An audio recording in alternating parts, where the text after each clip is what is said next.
पुष्टं सुमधुरं स्निग्धं गव्यं धातु प्रपोषणं मनोभिलषितं योग्यम योगी भोजनम आचरेत। नमस्कार। इंडियन योगशाला के इस यूट्यूब चैनल पर आपको सभी का हार्दिक स्वागत है। सर्वप्रथम आप सभी को मर्यादा पुरुषोत्तम श्री राम के जन्मदिवस की हार्दिक शुभकामनाएं। फ्रेंड्स, एक योगी का भोजन कैसा होना चाहिए, इसके बारे में स्वामी स्वात्माराम अपनी पुस्तक हठ प्रदीपिका में लिखते हैं कि योगी के भोजन पुष्टि देने वाला, मीठा, चिकनाई युक्त, दूध दही आदि से बना हुआ और ऐसा जिससे सप्त धातुओं को पोषण मिले और योगी के मन को भाए, इस तरह का योगी का भोजन होना चाहिए। लेकिन आज के समय में जब केमिकल का उपयोग निरंतर खेतों में बढ़ता जा रहा है, देसी गाय का शुद्ध घी दूध तो छोड़िए, बिना कार्बाइड के पके हुए फल प्राप्त करना भी बहुत बड़ी समस्या हो गई है। ऐसे समय में योगी के लिए उपयुक्त भोजन कहाँ से रहे। केमिकल फर्टिलाइज़र के निरंतर प्रयोग से न केवल कंज्यूमर के रूप में हमें नुकसान हो रहा है, बल्कि पूरा का पूरा इकोसिस्टम भी बिगड़ गया है। जी हाँ, मित्र जीव नष्ट हो रहे हैं। खेतों में पाए जाने वाले छोटे छोटे कीड़े खाकर चूहे, पक्षी आदि मर रहे हैं। उन्हें खाकर बड़े पक्षी, गिद्ध आदि सब हजार लुप्तप्राय से किसान हो तो गए हैं। प्रत्यक्ष मर जाते हैं। फिर परोक्ष रूप से ये जो जहर हमारे शरीर में आता है और ये जहर फिर कैंसर का कारण बनता है, डायबिटीज का कारण बनता है, हृदय घात का कारण बनता है, पैरालिसिस का कारण बनता है, ब्रेन हेमरेज का कारण बनता है और गंभीर बीमारियों का कारण बनता है। उसमें कितने लाख लोग मर जाते हैं, सरकार के पास इसके आंकड़े उपलब्ध नहीं है। अगर हम कैंसर के भारत में हुए सभी रिसर्चेस को ध्यान में रखें तो कैंसर पे काम करने वाले जितने भी विशेषज्ञों से मैं मिला हूं, उनसे जब भी मैंने ये सवाल पूछा है कि आप मुझे एक सबसे बड़ा कारण बताइए कैंसर के होने का, तो बेहिचक सभी विशेषज्ञ कहते हैं कि कैंसर का भारत में और दुनिया के देशों में सबसे बड़ा कारण जो निकल के आ रहा है वो जहरीले कीटनाशक और जहरीले जंतुनाशक और जहरीले रासायनिक खाद जो खेती के नाम पर हमारे खेतों में डाले जा रहे हैं, यही सबसे बड़ा कारण है। में जब पूरा सिस्टम तहस नहस हो गया हो, धरती की उर्वरा शक्ति धीरे धीरे ख़त्म होती जा रही हो, जो भूजल है वह भी, उसे भी नुकसान हो रहा हो, तो ऐसे में हमें कोई बचा सकता है तो वह है गौ माता। पूरी पृथ्वी को पोषित करने वाली होती है गौ माता।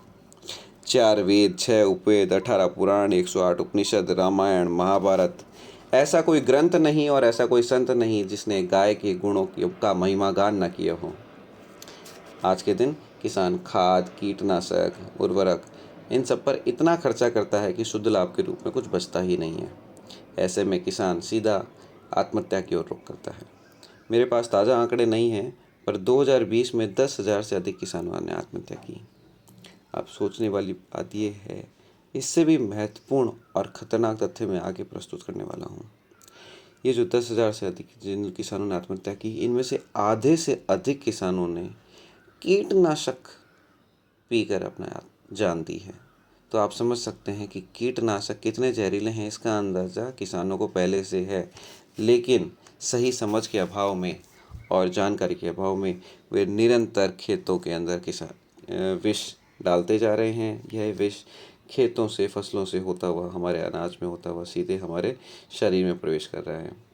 ये पूर्ण प्रश्न हमारे सामने है। जब मिट्टी ही जवाब दे, जब मिट्टी ही जवाब दे जाएगी तब क्या होगा?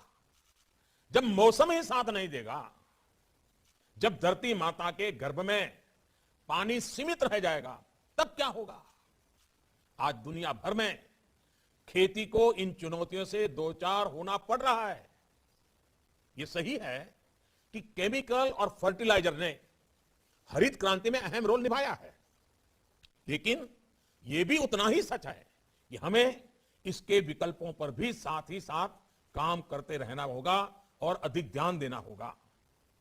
खेती में उपयोग होने वाले कीटनाशक और केमिकल फर्टिलाइजर हमें बड़ी मात्रा में इंपोर्ट करना पड़ता है। बाहर से, दुनिया के देशों से अरबों खरबों रुपया खर्च करके लाना पड़ता है। इस वजह से खेती की लागत भी बढ़ती है, किसान का खर्च बढ़ता है और गरीब की रसोई भी महंगी होती है।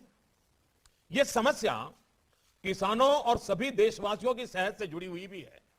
इसलिए सतर्क रहने की आवश्यकता है, जागरूक रहने की आवश्यकता है। साथियों, गुजरात में एक कहावत है, हर घर में बोली जाती है, पानी आवे तो पहला पाड़ बांधो, पानी पहला पाड़ बांधो, या આપણે બધા જ કહેતા હોય છે। इसका तात्पर्य ये कि इलाज से पहले परहेज बेहतर। इससे पहले की खेती से जुड़ी समस्याएं भी विकराल हो जाए, उससे पहले बड़े कदम उठाने का यह सही समय है। समझ के अभाव में और जानकारी के अभाव में वे निरंतर खेतों के अंदर विष डालते जा रहे हैं। यह विष खेतों से, फसलों से होता हुआ, हमारे अनाज में होता हुआ सीधे हमारे शरीर में प्रवेश कर रहा है। ये रसायन जब धीरे धीरे खेत में जाते हैं तो धीरे धीरे भूजल में भी मिलने लगे हैं, जिससे पीने का पानी और खेती का पानी भी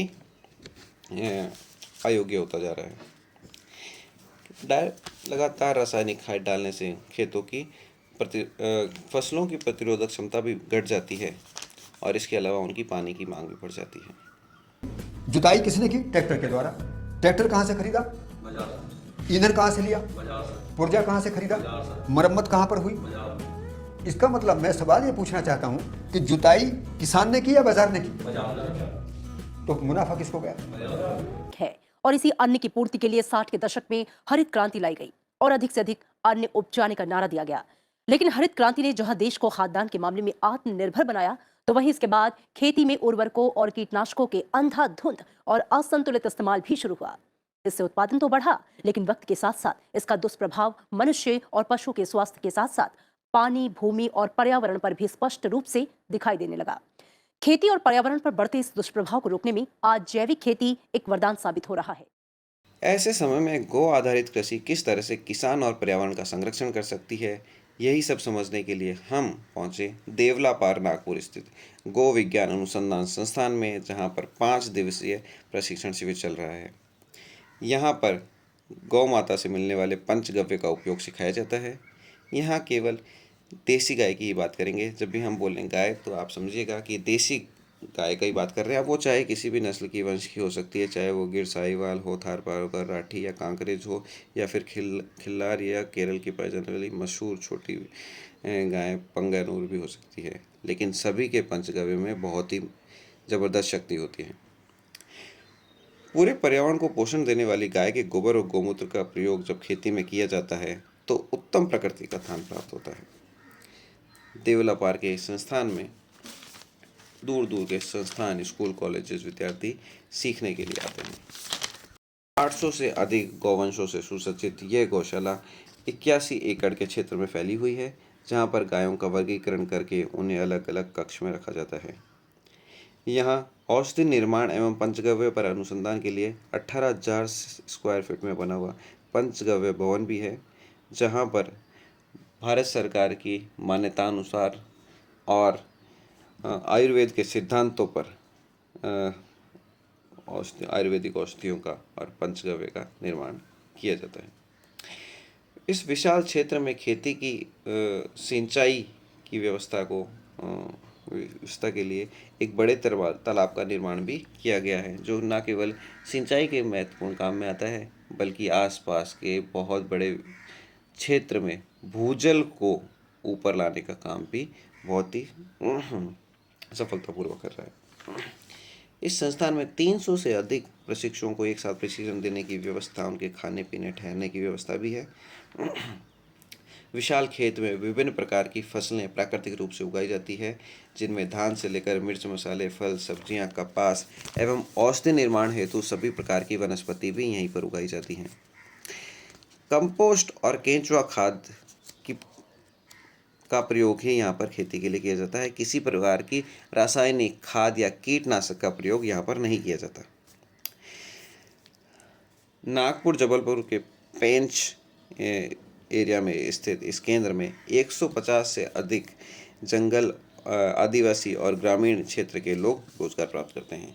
इस संस्थान का मुख्य उद्देश्य है देसी गाय की उपयोगिता को वैज्ञानिक एवं आर्थिक रूप से सिद्ध करना, और इसके अलावा यह संस्थान सीमांत किसानों एवं छोटे किसानों को स्वावलंबी, आत्मनिर्भर और समृद्ध बनाने के लिए भी प्रशिक्षण दे रहा है।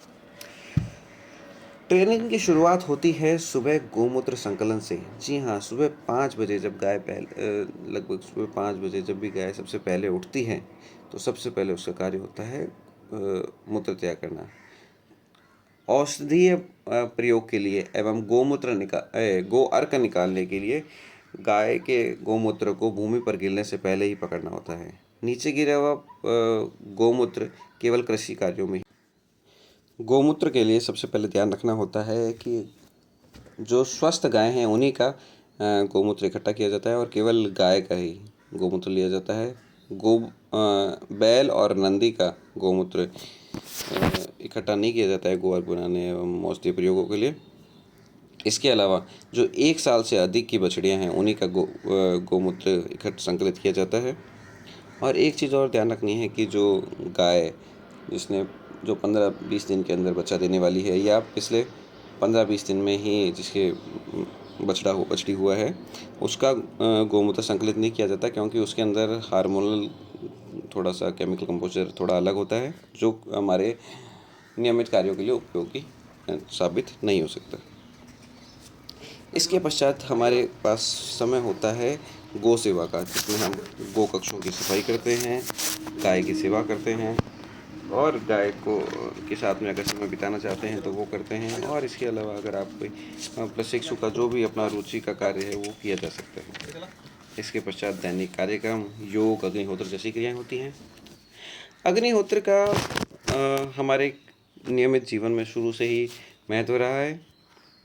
इसके बारे में हम आगे विस्तार से चर्चा करेंगे।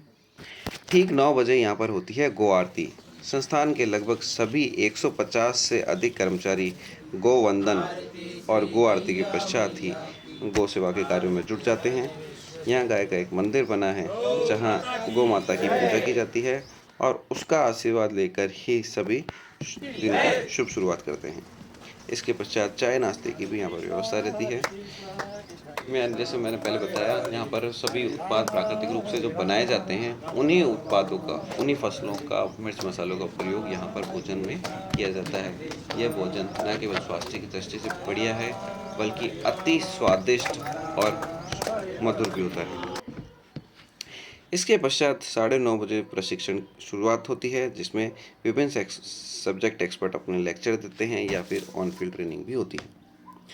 कृषि एवं गौ के क्षेत्र में नई शोध, नई एवं उन्नत तकनीक, प्राकृतिक विधियां और नए किसानों को आने वाली समस्याओं के बारे में विशेष जानकारी दी जाती है।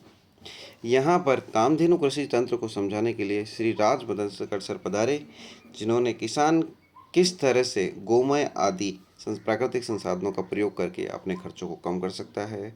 कीटनाशकों का आज किसान ये रासायनिक कीटनाशकों का छिड़काव करके किस प्रकार लगातार बीमार हो रहा है, विषदाता बन रहा है, उसे अन्नदाता कैसे बनाया जाए, कैसे मेड़ पर पेड़ लगाकर वह अपनी आर्थिक ज़रूरतों को पूरा कर सकता है।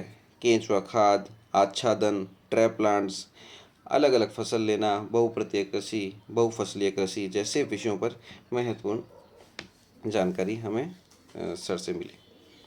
इसके बाद में नंदिनी भोजराज मैम ने देसी गाय के होने वाले लाभों पर विशेष प्रकाश डाला। किस प्रकार जर्सी, हॉलिस्टन, संकर नस्ल की गाय किसान का खर्चा बढ़ाकर किसान को कंगाल बना रही है और उसके उपभोक्ताओं को बीमार बना रही है, यह भी हमने जाना। अग्निहोत्र जैसे विशेष और गंभीर विषयों पर श्री रविंद्र जी जाजू, जो कि अहमदनगर के रहने वाले हैं और इस विषय के बहुत ही जाने माने नाम हैं, उन्होंने अग्निहोत्र का महत्व हमें बहुत ही विस्तार से समझाया। जी हाँ, अभी अग्निहोत्र हमारे जीवन में किस प्रकार से महत्वपूर्ण है, देखिए अग्निहोत्र का कई तरह से लाभ है। अग्निहोत्र कई तरह के वास्तु दोष को नष्ट करता है, व्यक्ति में सात्विकता और शुद्धता लाता है। गोबर के कंडे बनाकर गाय के घी की आहुति देने से पंच महाभूतों को तृप्ति मिलती है। वातावरण में मौजूद सभी विषैले कीट और बैक्टीरिया समाप्त होते हैं, उनका प्रकोप कम होता है। अग्निहोत्र की राख में प्रचुर मात्रा में पोटेशियम भी होता है, अतः इसका उपयोग खेतों में किया जाता है।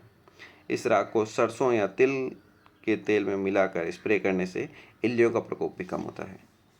इसकी चिमटी भर भस्मी अगर पीने के पानी की मटकी में डाल दी जाए तो अति लाभदायक स्वास्थ्य की दृष्टि से होती हैं।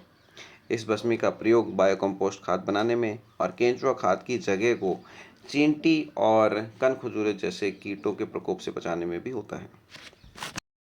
1 से 2 बजे तक का समय होता है भोजन के लिए, जिसमें अभी श्री प्रमोद मिश्रा जी की देखरेख में भोजनशाला में शुद्धतम भोजन अति प्रेम से बनाया और परोसा जाता है। और जैसे मैंने पहले बताया, यहीं पर उगी हुई खाद्य सामग्री का प्रयोग किया जाता है, जो वाकई बहुत ही स्वास्थ्यवर्धक और पोषण देने वाली होती हैं। इसके पश्चात 2:30 बजे से वापस से प्रायोगिक या लेक्चर प्रशिक्षण चालू होता है। तो आइए हम देखते हैं कि हमने फील्ड में जाके क्या क्या देखा। ये है गोबर गैस प्लांट। इसके लिए सबसे पहले जो गाय का ताज़ा गोबर है उसे यहाँ पर डाला जाता है। सबसे पहले हम ये जो बैलगाड़ी है इसमें गाय का ताज़ा गोबर लेकर आते हैं और इसके बाद में ये जो टंकी है इसके अंदर गोबर को डाल दिया जाता है और पानी के गोल में पानी के साथ मिला के गोल बना के इसे ये पास में जो ये गोबर गैस प्लांट बना हुआ है, जो लगभग 25 मीटर क्यूब एरिया का प्लांट है, इसके अंदर नीचे पाइप की सहायता से भेज दिया जाता है। यह इस ताज़े गोबर से निकलने वाली मीथेन गैस हमें गोबर गैस के रूप में CNG के रूप में प्राप्त होती है, जो इस पाइप की सहायता से होती हुई हमें आगे जो भी हम प्रयोग करना चाहें उसे प्रयोग के लिए उपलब्ध होती है। यहाँ पर इस गोबर गैस का प्रयोग गो अर्क निकालने के लिए जो हमें ऊर्जा चाहिए उसके रूप में होता है। तो अभी जो ये गोबर गैस प्लांट है इसके अंदर जब वो गोबर से गैस निकल जाती है तो जो पुराना गोबर होता जाता है, जो जिसमें से गैस निकल जाती है, वो हल्का होकर ऊपर आ जाता है और साइड के पाइप से होता हुआ ये साइड वाले में जो टांके बने हुए जो आप देख सकते हैं यहाँ पर एकत्र हो जाता है। इसे गोबर गैस स्लरी बोलते हैं और ये स्लरी भी बहुत तरह से उपयोग में आती है। पहला इसका जो उपयोग है वो है खेतों में खाद के रूप में। आप सीधे इसे खेतों में बहा सकते हैं और खेतों में ये सीधे अपने खेतों की उपजाऊ क्षमता को बढ़ाती है और फसलों के लिए अति उपयोगी होती है।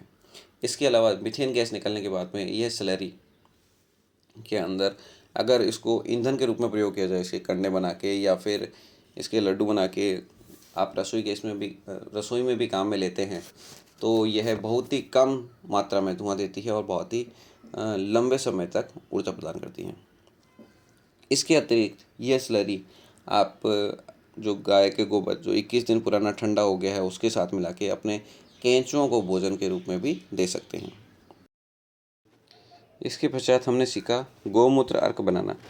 गौमूत्र अर्क स्वास्थ्य की दृष्टि से अति उपयोगी है और 101 से अधिक बीमारियों का सफलतापूर्वक इलाज करने में सक्षम है। वज़न कम करना, मधुमेह की समस्या को कम करना, इसके अलावा कफ की और खांसी से संबंधित, अस्थमा संबंधित समस्याओं को दूर करना, ये इसकी खास विशेषता है। गौमूत्र अर्क निकालना बहुत ही सिंपल सरल विधि है जो कोई भी किसान अपने खेत में कर सकता है। तो आप स्क्रीन पे देख सकते हैं किस प्रकार इसकी विधि दिखाई देगी है। मतलब आप लैब के अंदर भी इसका बना सकते हैं, लेकिन उसकी ज़रूरत नहीं है। एक छोटे किसान को उसकी रिक्वायरमेंट नहीं रहती है। गौमूत्र काफ़ी लंबे समय तक उपयोग के लिए बढ़िया रहता है। इसे सिर्फ एक स्वस्थ व्यक्ति भी लगभग 1 ढक्कन गो अर्क 1 कप पानी में मिला के पी सकता है और स्वास्थ्य के लिए बहुत ही बेहतरीन है। इसके पश्चात हमने सीखा केंचुआ खाद बनाने की विधि।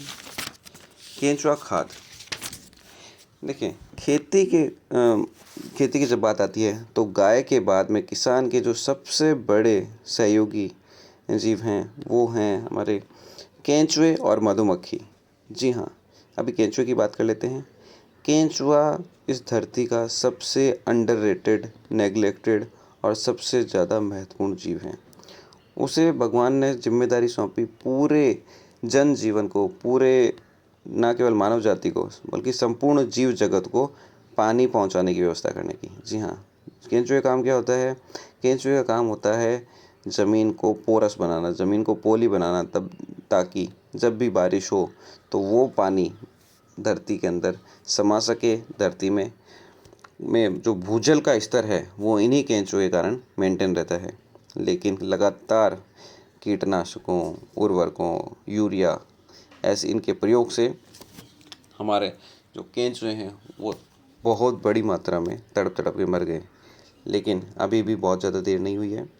आज केंचुआ खाद बनाने की विधि बहुत ही सरल है और बहुत ही कम खर्च में एक किसान अपने खेतों के लिए इसका उत्पादन अपने ही खेत में कर सकता है। और चाहे तो केंचुआ खाद को और केंचुए की संख्या बढ़ जाती है उन्हें बेचकर भी अपने कृषि सहयोगी कार्यों से अतिरिक्त लाभ ले सकता है।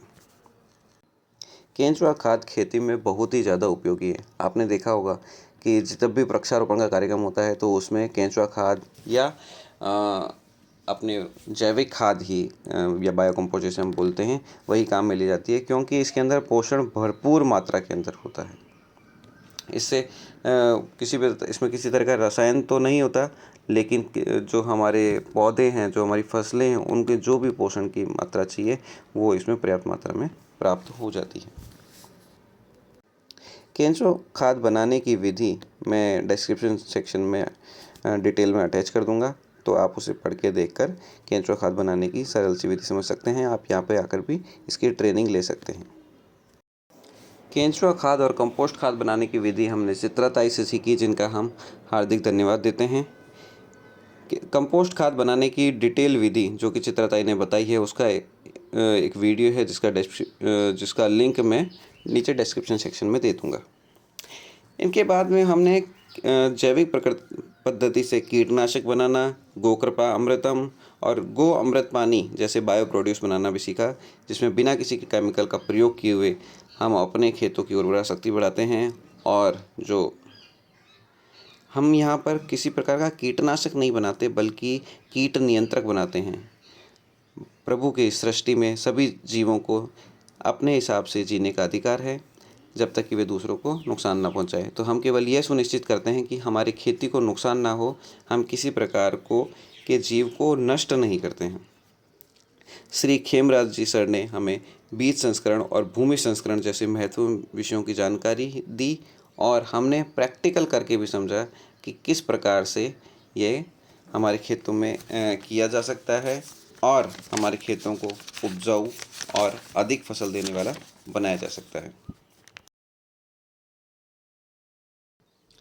इसी के साथ हमने दैनिक उपयोग में आने वाले उत्पाद जैसे कि दंत मंजन, फेस पैक, नहाने की साबुन, शैम्पू आदि बनाना सीखा, जिनको सीखकर एक सामान्य किसान अपने लिए तो प्रयोग में लेने के लिए वस्तु बना ही सकता है। इसके अतिरिक्त वह लघु उद्योग के रूप में भी ये काम कर सकता है और चाहे तो अन्य लोगों को ये चीज़ें बेचकर भी सीधे लाभ कमा सकता है।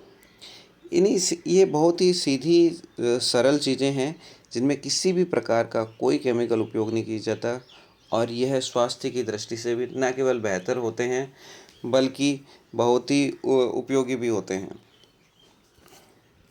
इसी के बाद में हमने जो कुछ और जो लघु उद्योग जिन्हें बनाया जा सकता है या एक किसान जो बिना किसी खास बाहर की सामग्री लाए हुए या किसी मशीनरी खरीदे हुए बिना कोई खर्चा किए हुए अपने लेवल पर कर सकता है। जैसे कि हमने गोबर से धूप बत्ती, जो पूजा के लिए धूप बत्ती बनाते हैं, वो बनाना सीखा।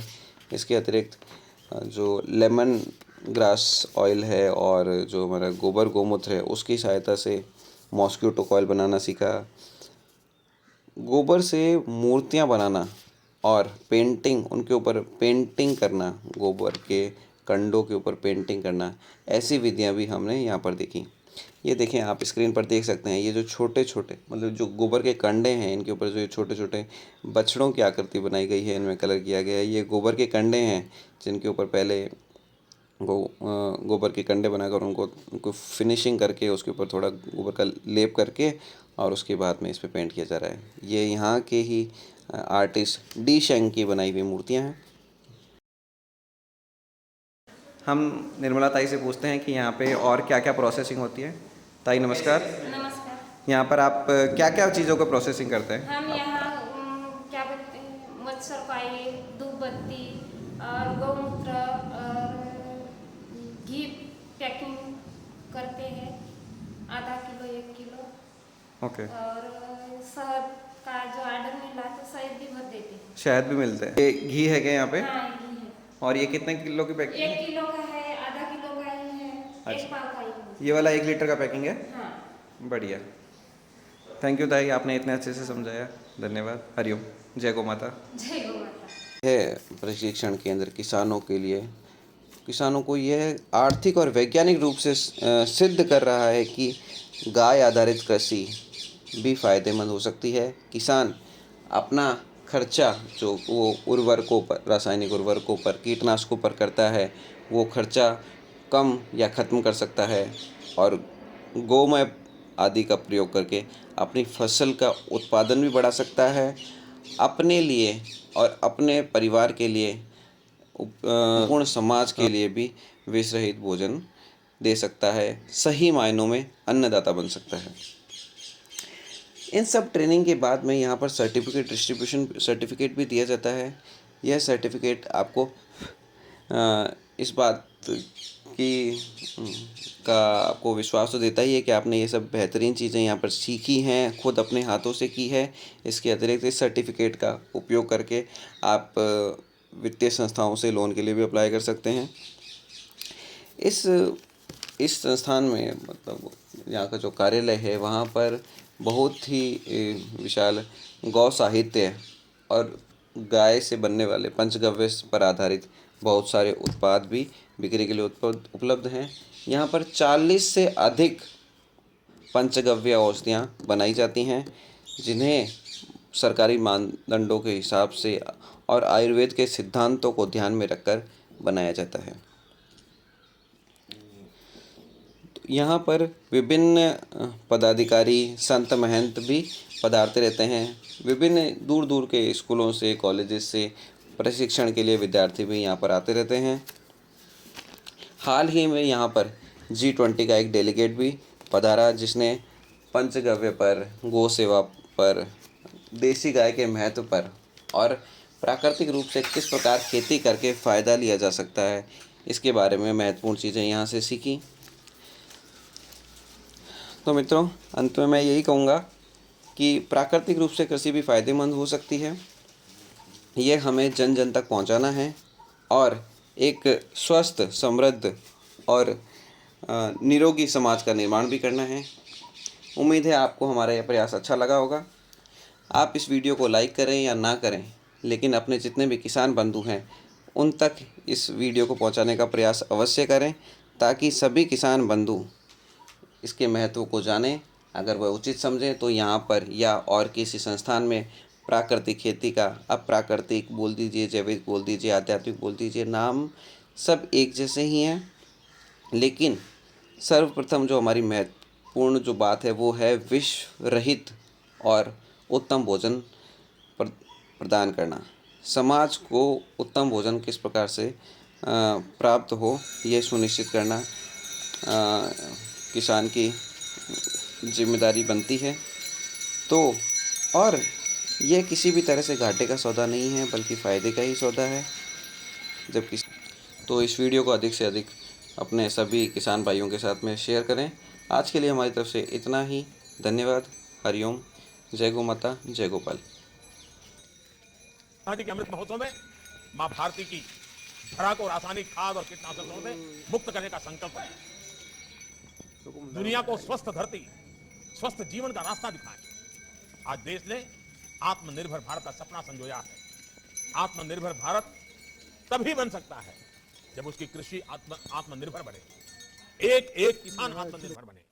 और ऐसा तभी हो सकता है जब अप्राकृतिक खाद और दवाइयों के बदले हम मां भारती की मिट्टी का संवर्धन गोवर्धन से करें, प्राकृतिक तत्वों से करें।